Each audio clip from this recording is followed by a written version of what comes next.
Welcome back to Beyond the Spectrum. This is Dream sharing our family's journey with autism. And this is episode 21, the episode that I've been dreading. Okay, so why have I been dreading it? Because it's probably the most controversial one of all of the ones that I've shared so far. It's the one that people feel so strongly about, and it's one that I myself felt extremely strongly about it to the point where I was angry. Oh, what am I talking about? Bread, pasta, crackers, cookies, cereal, noodles, cupcakes, pie. No, I'm not talking about carbs and dieting. I'm talking about the G word, gluten.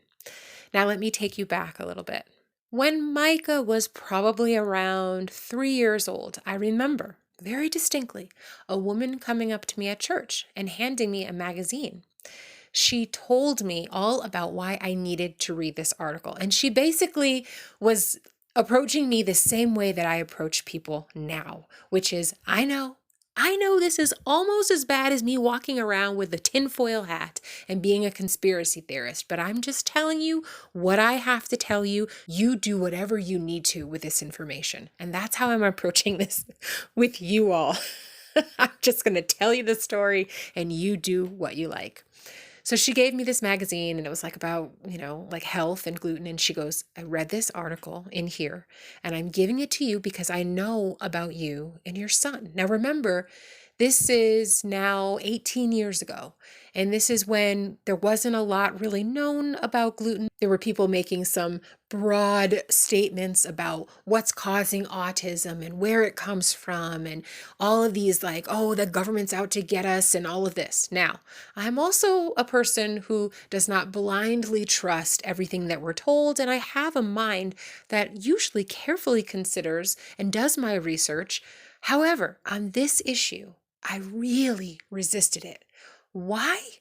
Most likely because I have since heard that if you have an issue with a particular thing in your life, food that you eat a lot of, whatever it is that you probably are eating way too much of, it is most likely something that you're addicted to and most likely causing you the most issues in your body.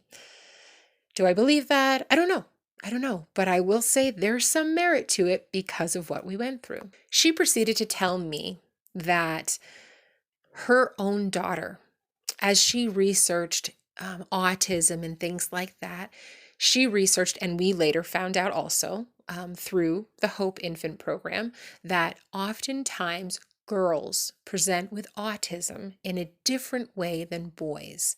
When girls present with autism, it tends to be more of a stubborn, defiant, I will do this myself, and very resistant to like help and very, very controlling with their environment. Very things have to be in this order, in this way, or I'm going to freak out kind of thing. And it looks like they're just spoiled brats.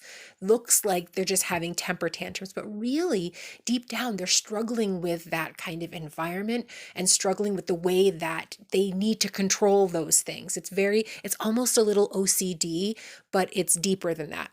Again, this is what I heard years ago. I don't know if it's still true to this day.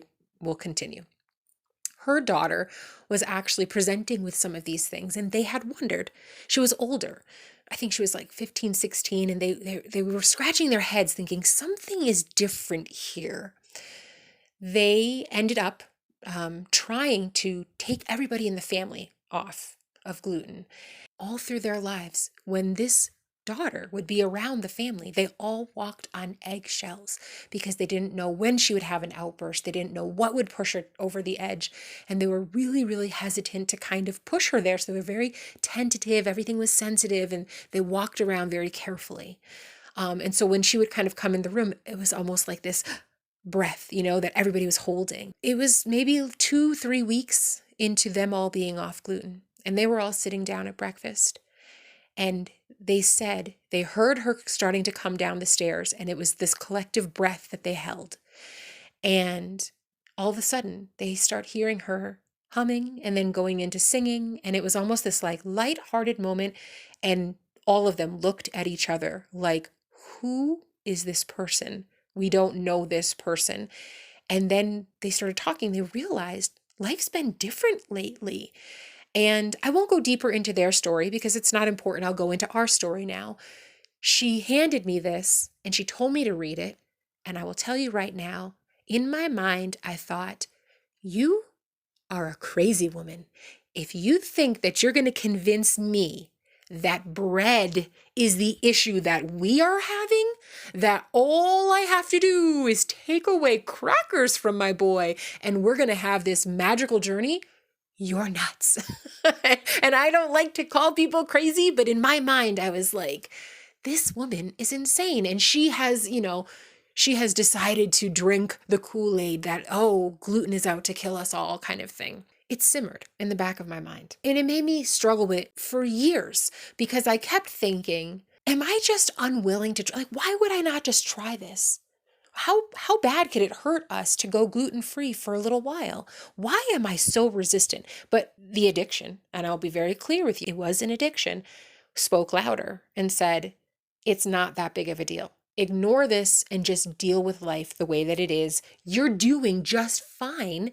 Look at how much he's growing. It's okay. He loves these things. There's so very few things in Micah's life that bring him joy, but he loves those snacks. He jumps up and down. He's excited. And I know other parents who have done this same thing. They know that X, Y, and Z is probably not the best choice of breakfast, lunch, dinner, and snack for their child, but they're just so easy to please. And it's just so easy to just give them the bag of this or give them the bottle of this. And they're happy and it alleviates some of the pressure of the day. And it's their little treat. And even if it's hurting, it's probably not hurting that much. Okay. So I know I'm probably preaching to the choir here because I've been there. Okay.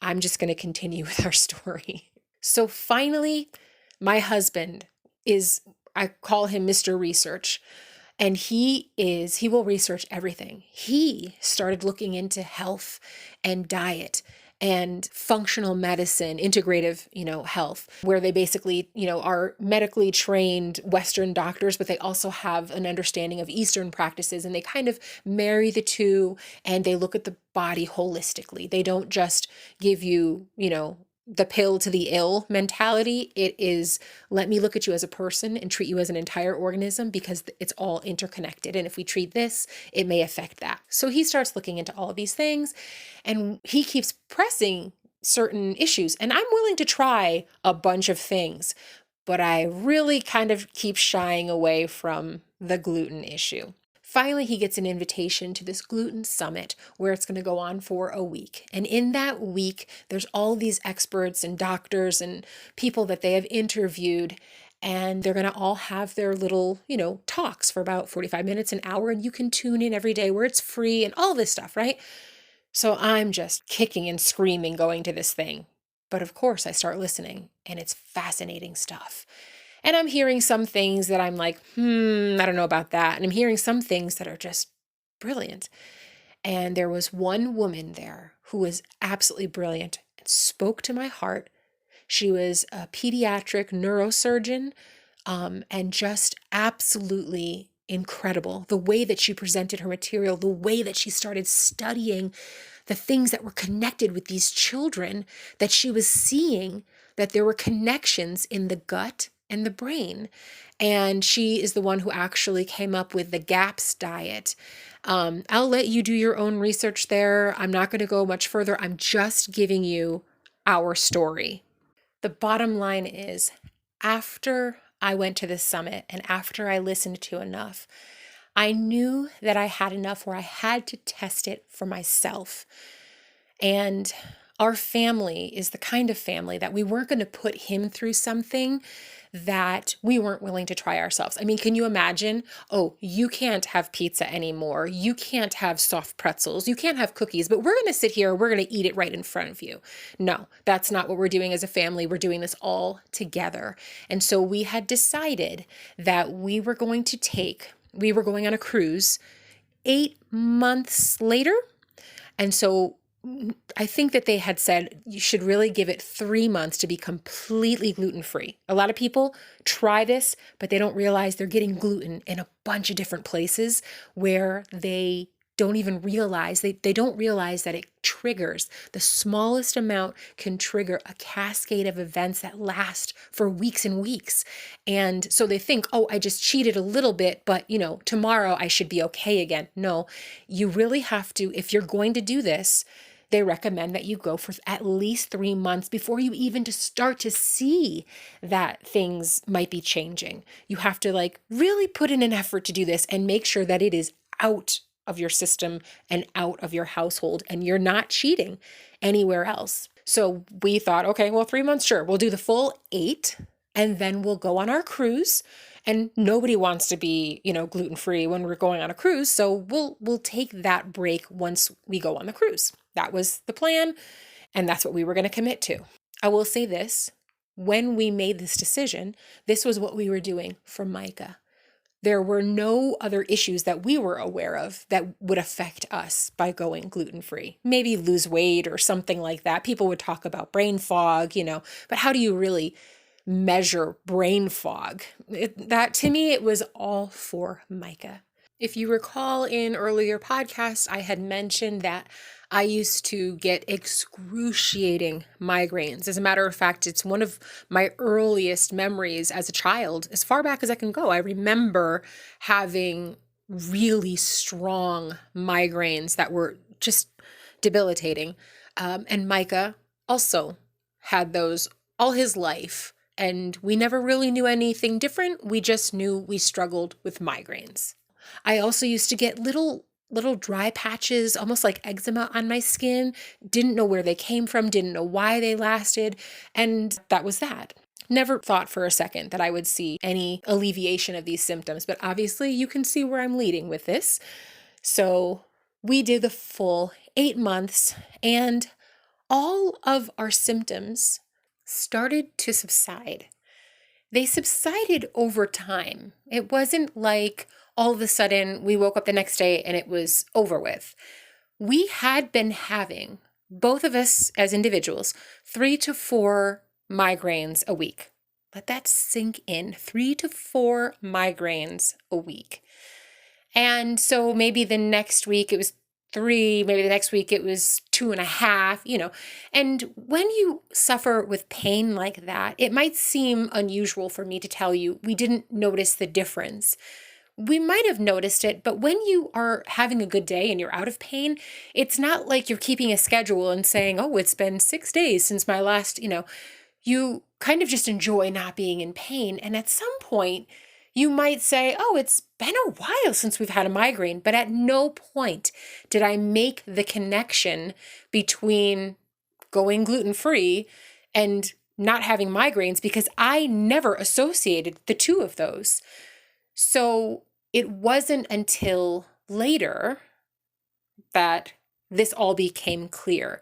Now, I'm going to pause here, and I realize that I'm cutting this right in the middle of the story, but we're already getting deeper into this, and I want to be able to do justice with this. So there'll be a part 2, but to be fair to you, I'm going to give you part 2 immediately after this. I'll post it together so that you won't have to wait until tomorrow's cliffhanger.